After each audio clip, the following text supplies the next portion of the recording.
Parti.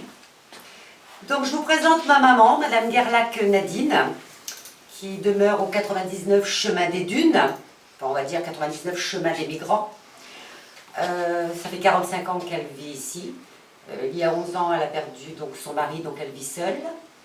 Elle n'a jamais été prévenue par les autorités de l'arrivée des migrants dans sa rue. Elle n'a jamais vu non plus les autorités pour la rassurer.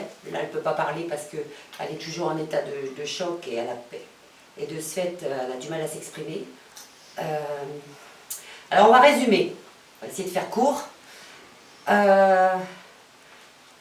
Plus de 3000 migrants en face. Une personne qui vit seule. Aucune visite de personne pour l'aider.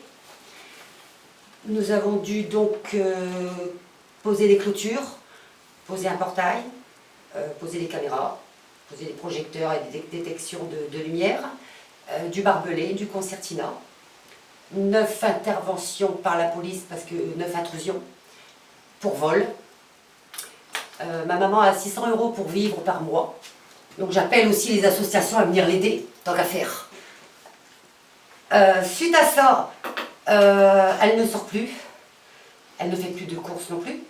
Donc pareil, si vous avez trop de pommes de terre, comme je vois souvent dans la rue, des sacs et des sacs, n'hésitez pas à emballer un ou deux devant, ça sera bienvenu aussi. J'attends beaucoup aussi des forces de l'ordre, qu'on ne voit plus beaucoup non plus. Si, au passage des migrants pour aller prendre leur repas au centre. La nuit, elle est toute seule. Il y a eu une émeute le 30 mai, on a fait 2 fois le 17. Il y avait quand même une guérilla avec 400 migrants et le feu. Ben, on attend toujours qu'ils viennent. Je suis donc venue seule à 3 h du matin avec 50 migrants dans la rue armés. J'ai dû tourner dans la cour ici avec le frein à main. Bah, parce que j'avais pas le choix. Et j'étais dans la cave. Et elle était enfermée dans la cave. La maison était caillassée. Les gendarmes que j'ai rencontrés au bout de la rue m'ont dit n'y allez surtout pas. J'ai attendez, moi c'est mon devoir de protéger ma mère puisque personne ne le fait. Ils m'ont dit oui mais nous on attend les pompiers parce que les pompiers veulent rentrer qu'avec nous, qu'avec les forces de l'ordre. J'ai dit écoutez, nous on a fait 2 fois le 17 et on attend toujours. Donc après ils sont venus la voir, mais bon forcément trop tard. Donc en fait je fais le travail des forces de l'ordre, je fais le travail de l'État. Et en face, ils n'ont rien à faire. Ils sont soi-disant traumatisés. Ils sont soi-disant, ils ont vécu leur famille assassinée devant leurs yeux, soi-disant, hein, je dis bien parce que quand je les vois jouer au football, quand je les vois rire, quand je les vois chanter, bon je me dis que c'est la fête quand même quoi. Donc je me dis que nos ancêtres qui se sont battus pour leur patrie, en guerre de 14-18 et 39-45, ils ont eu le courage de rester en France. Ils ont eu le courage de se battre pour leur drapeau bleu, blanc, rouge, hein, pour l'égalité, la fraternité, enfin tous les beaux mots, on va dire. Et puis de nos jours, les Calaisiens, comme tous les Français, travaillez bien, travaillez longtemps, pour que les migrants vivent bien surtout. Pas vous, surtout pas vous. Donc après, on demande à ce qu'il n'y ait pas d'éclairage public, parce que forcément, ils vont faire la Java. Pas manquer, donc on met quand même l'éclairage public. Alors maintenant je demande, si vous avez mis l'éclairage public, mettez des caméras. Madame la préfète est bien informée. Elle gère, soi-disant. Donc une petite caméra à chaque riverain, ce serait la bienvenue, puisqu'il y a déjà un poste, anciennement les 4B.